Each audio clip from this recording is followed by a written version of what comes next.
The stage went silent. The audience, thousands of people who had been cheering just seconds before, were now frozen, some with their hands covering their mouths, others with tears streaming down their faces. Simon Cowell stood up from the judges' table. Not to leave. Not to walk away. But because something had just happened that no one in that theater, or watching at home, could have prepared for. He stood there, his hand pressed against his chest, his eyes locked on the man standing center stage. A father. A man who, for 40 years, had never heard his daughter's voice. Until now. This is the story of the moment Simon Cowell broke.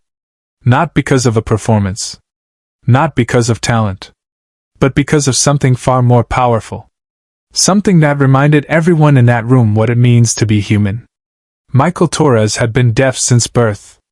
He grew up in a world without sound, learning to read lips, to communicate through sign language, to navigate life in silence. He never heard his mother's lullabies. He never heard his father's laugh. He never heard the sound of rain, or music, or the voices of the people he loved. But he built a life. He found love. He became a father. And when his daughter Emma was born, he held her in his arms and made a promise. A promise that even though he couldn't hear her, he would always listen. He would always be there. He would always understand her, no matter what. Emma grew up knowing her father was different. But to her, he wasn't different. He was just Dad. She learned sign language before she could write her own name. She learned to tap on his shoulder instead of calling out to him. She learned that love didn't need sound to be real. And she loved him more than anything in the world. But there was one thing Emma always wondered. One thing she never said out loud, but thought about every single day. What would it be like if he could hear me? What would it be like if I could sing to him, and he could actually hear it? Years passed. Michael and Emma's bond grew stronger. But the silence between them remained. Until one day, Emma heard about a new medical procedure.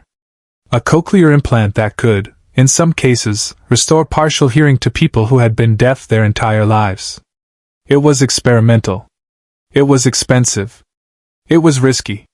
But Emma didn't care. She saved every dollar from her part-time job. She researched every doctor. She filled out every form. And when she finally told her father what she wanted to do, he cried. Not because he was afraid, but because he realized, for the first time, that his daughter had spent her entire life wishing he could hear her. But what happened next, no one, not even Emma, could have predicted. The surgery was scheduled. Michael went in nervous, but hopeful. The doctors warned him that the results might be minimal. That he might only hear muffled sounds. That it might not work at all. But when he woke up from the procedure, and the device was activated for the first time, something incredible happened. He heard a beep. Just a single, electronic beep from the machine. But to Michael, it was the loudest, most beautiful sound in the world. Because it was the first sound he had ever heard. The doctors told him to wait. To let his brain adjust. To give it time. But Emma had a different plan. She had been preparing for this moment her entire life. And she wasn't going to wait. She told her father that she wanted to do something special. Something to celebrate. She didn't tell him what. She just asked him to trust her. And because he always had, he said yes. A few weeks later, Emma signed them up for an audition. For America's Got Talent. Michael didn't understand at first. He asked her, through sign language, why they were going to a talent show. Emma smiled and signed back. Because I want to sing for you. And this time, you're going to hear me. The day of the audition arrived. Michael sat backstage, nervous, confused, but trusting his daughter. Emma stood in the wings, clutching a microphone, her heart pounding so hard she thought it might break through her chest. She had practiced this song 1,000 times. But this time was different. This time, her father would hear it.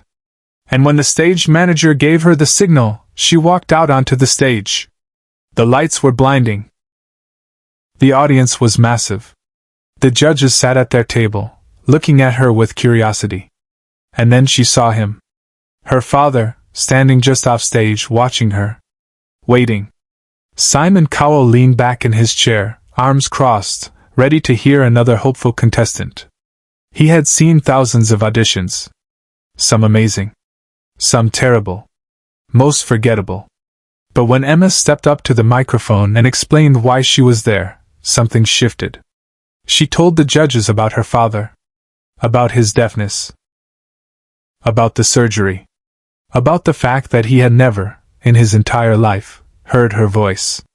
And then she said something that made the entire room hold its breath. This performance isn't for you. It's for him. Because today, for the first time, my dad is going to hear me sing.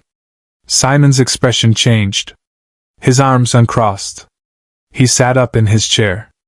And when Emma's father was brought out onto the stage to sit in a chair facing her, Simon stood up. Not to leave. But because he knew, in that moment, that this was about to be something he would never forget. The music started.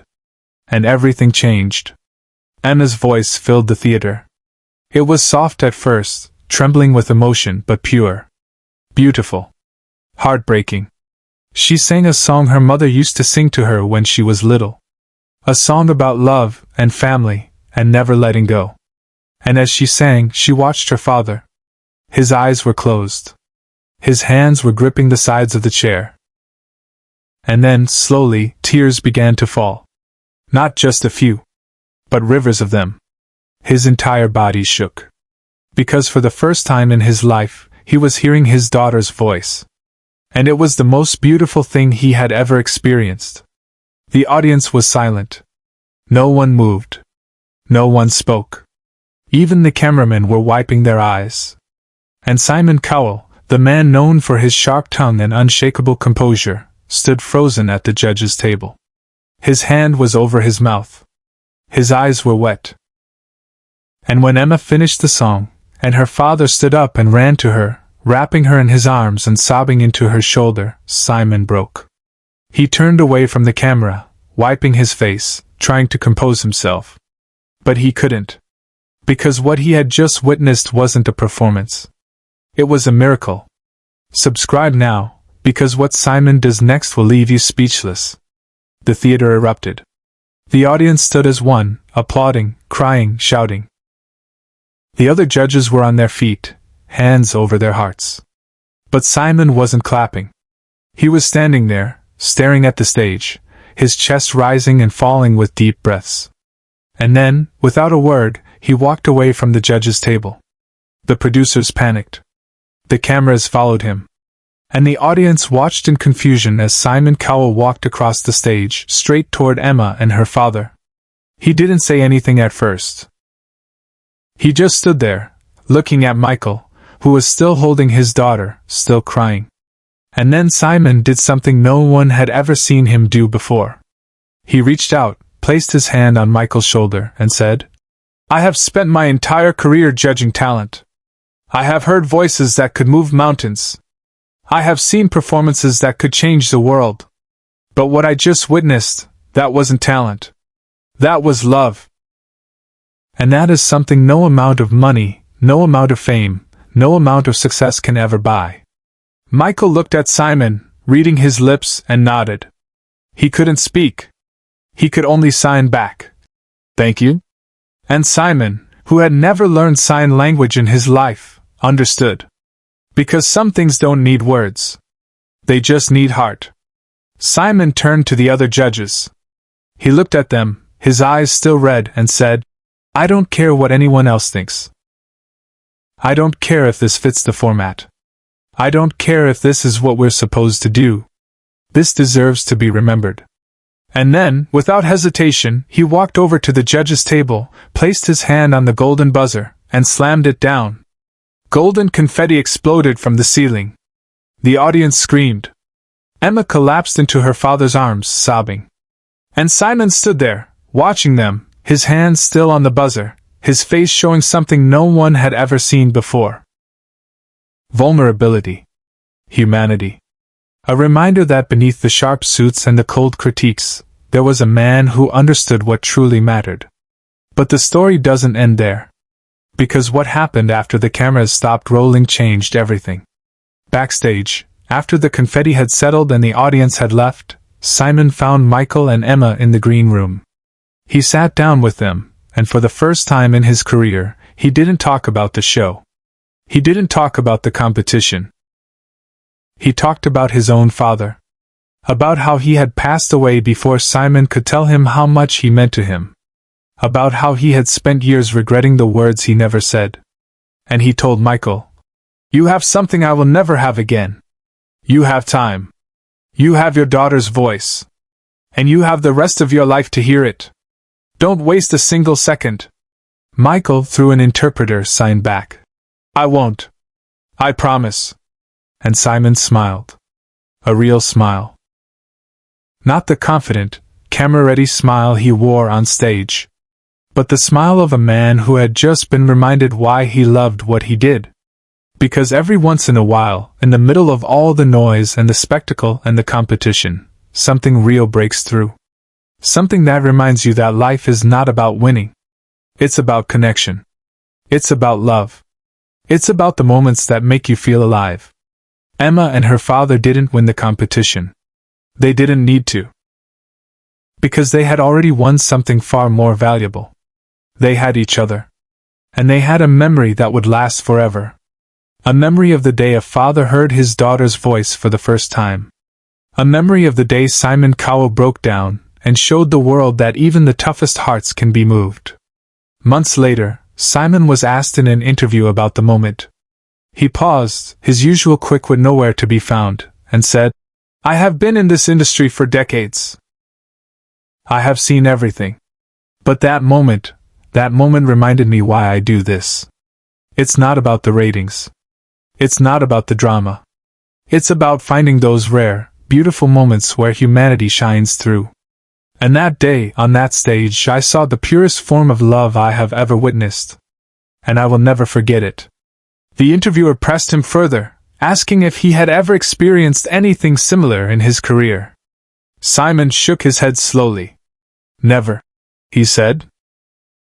"I've seen talented singers bring audiences to tears. I've seen dancers perform miracles with their bodies. I've seen magicians do the impossible. But I had never seen someone give another person the gift of sound itself. That wasn't a performance. That was an act of pure, unconditional love. And when Michael heard Emma's voice for the first time, I didn't see a contestant and a family member. I saw the reason we tell stories. I saw the reason we create art. Because at its core, everything we do is about connection. And that day, I witnessed the most powerful connection I have ever seen in my life. Michael and Emma's story spread around the world. Millions watched the video. Millions cried. Millions shared it with the people they loved. And in every comment, in every message, in every reaction, the same sentiment appeared. This is what life is about. This is what matters. Because in a world full of noise, full of distractions, full of things that don't really matter, Emma and Michael reminded us of something we had forgotten. That the most powerful moments in life are the ones we share with the people we love.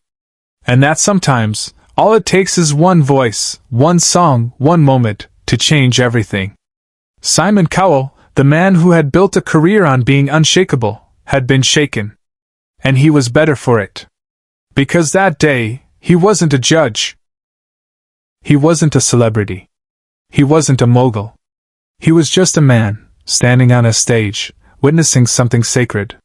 And he understood, in that moment, that some things are bigger than talent. Some things are bigger than fame. Some things are bigger than anything we could ever create. Because the greatest performances in life are not the ones we see on stage. They are the ones we live. The ones we share. The ones that remind us what it means to be human. That day, Simon Cowell didn't judge a performance. He witnessed a miracle.